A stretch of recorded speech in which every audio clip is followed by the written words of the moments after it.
Vamos à resposta? A alternativa correta é a letra C. A necessidade pedagógica era a habilidade na política e os sofistas ensinavam retórica, a arte de falar em público e a arte da persuasão, ou seja, a arte de convencer o outro da sua própria verdade. Outro filósofo de destaque neste período foi Platão, seguidor de Sócrates. Ele se destacou mais pela reflexão pedagógica do que pela atividade educativa propriamente dita. Enquanto Sócrates foi o primeiro educador da Grécia, é possível que Platão tenha sido o fundador da teoria da educação, ou seja, da pedagogia. Sócrates não admitia nada escrito, enquanto o que nós sabemos dos diálogos de Sócrates foi Platão e outro filósofo que escreveram. Platão considerava que a educação deveria ser obrigação do Estado, universal e igual, tanto para homens quanto para mulheres. O processo educacional deveria ser algo longamente elaborado para que o indivíduo fosse suficientemente preparado, e a educação teria que ser capaz de revelar os talentos de cada indivíduo. Para isso, a educação dentro desta sociedade apontaria o lugar de cada um no meio social. O objetivo, nesse sentido, era desenvolver o equilíbrio tanto do corpo quanto do espírito. A ginástica deveria se iniciar na infância e se estender por toda a vida adulta, como uma maneira de complementar a formação do caráter e da personalidade. Para Platão, a cidade justa deveria ser governada e administrada pelos filósofos e pelos homens da ciência. Assim como para Sócrates, a finalidade da educação para Platão era a formação do homem moral, e o meio era a educação do Estado. Portanto, o Estado deveria encarar a ideia de justiça. Por quê? Porque todos deveriam ter acesso à educação. Enquanto no período anterior, ou mesmo nesse período, nós vemos as mulheres confinadas naquele ambiente de dentro da própria casa, conhecido como gineceu, Platão discute aqui a importância de todos serem educados. Todos, ao entrar na escola, deveriam receber o mesmo tipo de educação proporcionado pela polis, ou seja, pela cidade-estado. Platão fundou por volta de 387 a.C. a escola conhecida como Academia, também chamada de Academia Platônica, Academia de Atenas ou Academia Antiga. É uma escola que se localizava num subúrbio de Atenas em um jardim consagrado à deusa Atena. É considerada a primeira escola de filosofia. Nesta escola de filosofia que Platão fundou, estudou aí seu discípulo Aristóteles. A escola de Platão primava pelo ensinamento dialético, em que o saber é produzido e não simplesmente ensinado. Em outras palavras, fazia o sujeito pensar sobre aquilo que ele aprendia. Já seu aluno, Aristóteles, ele acredita que a educação deve ser responsabilidade do Estado e ter uma finalidade, um objetivo, a virtude. Foi um grande filósofo, educador e pedagogo. Esteve aos seus encargos a educação de quem? Nem mais nem menos que Alexandre Magno, o filho de Felipe, rei da Macedônia, responsável por uma imensa expansão do império, grandes conquistas, né? Então, ele teve um aprendizado que desenvolveu o seu intelecto para a vida militar. Para Aristóteles, existe também uma preocupação com a formação do homem político. Do político ideal para quê? Para governar. Não podemos esquecer que neste período clássico é o berço da democracia. Então, é sempre importante o quê? Você formar o político. Lembrando que político vem de polis, ou seja, cidade. Então, político é aquele que sabe governar a cidade.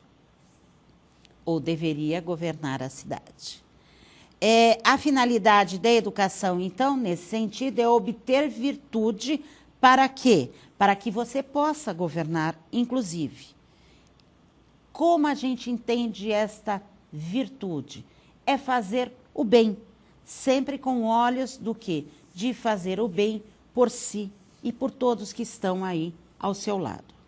Cabe à educação, nesse sentido, a formação do quê? Do caráter. Como é a educação aristotélica? A educação deve ser a mesma para todos, em todo o território, ou melhor, em todo o solo grego. A lei deve regular a educação e esta deve ser pública, ou seja, todo mundo tem que ter acesso, e tem que ter acesso porque é o Estado que tem que prover, a educação é pública.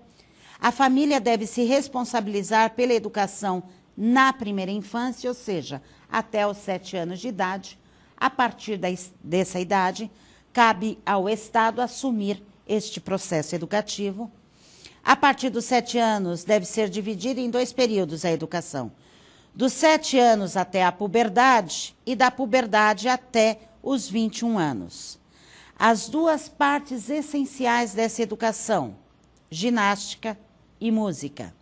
A ginástica para desenvolver a coragem e a música para desenvolver a moral. Aristóteles é responsável pelo Liceu. O que é o Liceu? É uma escola de ciência política. Foi fundada em 335 a.C. A escola se localizava-se no bosque consagrado a Apolo. E provavelmente é a origem do nome Liceu, né? Que é Apolo Lício. Então, Liceu. Atualmente, várias escolas secundárias, estabelecimentos educativos e culturais recebem essa designação, que é justamente o Liceu. Temos que entender que tanto Sócrates quanto Aristóteles e Platão, eles confiam que a educação deva ser voltado para a vida prática. O que esta vida prática ateniense exige neste momento? Esta vida prática ateniense está exigindo a formação daquele que possa estar convencendo também os demais à busca da essência, no caso de Sócrates, a busca do convencimento, no caso dos sofistas, e a busca do conhecimento, no caso de Platão e Aristóteles e também Sócrates, só que de uma forma diferenciada. Enquanto para Platão a ideia era mais importante do que a matéria, ou seja, a verdade está no mundo da ideia e não no mundo físico, para Aristóteles, a realidade era justamente o quê? O físico, o que nós vemos, o que é prático. Qual é esta grande diferença? Para Platão, existe o mundo ideal. Tanto é que em sua obra A República, ele fala do ideal da cidade. Como deveria ser ideal? Como deveria ser essa cidade? É linda, mas não é real. Para Aristóteles, ele fala, temos um problema e uma cidade agora. Esta cidade é Atenas, que tem escravos, que tem diferenças e tem desigualdades. Esta cidade tem que ser pensada. Esta cidade é que tem que ser modificada ou não. Não uma cidade ideal, mas uma cidade real. Segundo Aristóteles, numa das suas grandes frases, ele diz o seguinte sobre Platão: amo muito meu mestre, mas ainda mais a verdade. Ou seja, ele entra aí num conflito, né? Enquanto Platão defende o ideal e ele defende ali a vida prática, né? O que está acontecendo, a resolução dos problemas práticos cotidianos, né? Não a resolução de uma possível cidade utópica. Já no período helenístico, nós temos o quê? A decadência das cidades-estado. É nesse período que nós vamos ter a influência da cultura oriental no mundo grego. Por quê? Alexandre Magno, rei da Macedônia, conquista a Grécia e coloca a Grécia sob o domínio da Macedônia. Opa! Quem? Aquele que foi educado, né, que teve como mestre Aristóteles? Sim, ele mesmo. Ele acaba conquistando aí esse mundo grego e um império imenso. Contudo, esse também é um momento em que a cultura grega se amplia e acaba se universalizando. Por quê? Porque esse povo macedônico também, ele não fica aqui, ele volta e ele acaba adquirindo também esse universo cultural grego. Isso proporciona o quê? Uma universalização dessa cultura grega pelo mundo. O helenismo, então, é uma fusão cultural, o contato da cultura grega com as diferentes culturas do mundo, especialmente com quem? Pérsia e Egito, as civilizações mais antigas do mundo oriental, o que gera uma fusão cultural que passa a caracterizar este momento, que é o momento de ebulição da cultura helenística.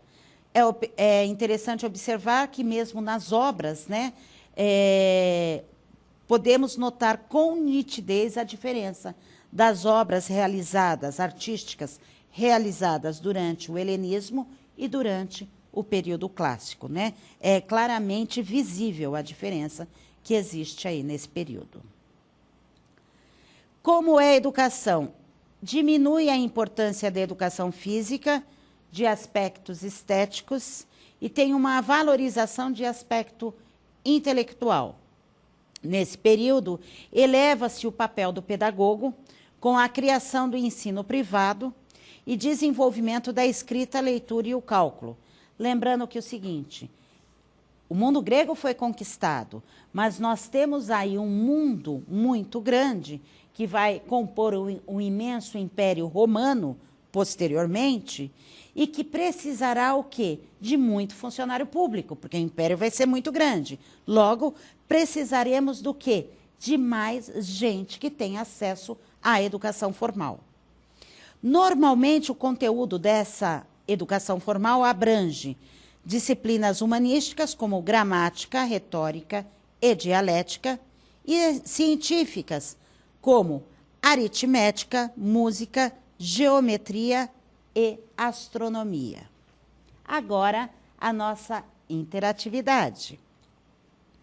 Em relação às características da educação no período helenístico, assinale a alternativa correta. A. Nesse período, diminui a importância do papel do pedagogo com a criação do ensino privado e a desarticulação das universidades. B. Diminuição da importância dos aspectos intelectuais e valorização da educação física e dos aspectos estéticos. C. A educação passa a ser especializada, exigindo conhecimento profundo em um único assunto, mas com destaque para os aspectos físicos e estéticos. D. Nesse período, eleva-se a importância do papel do pedagogo com a criação do ensino privado e o desenvolvimento da escrita, leitura e cálculo. E o interesse acontece apenas em relação ao conteúdo das disciplinas humanísticas, gramática, retórica e dialética. Vamos à resposta? A resposta correta é a alternativa D. Neste período, eleva-se a importância do papel do pedagogo com a criação do ensino privado e o desenvolvimento da escrita, leitura e cálculo. Espero que você aproveite a aula e até a próxima!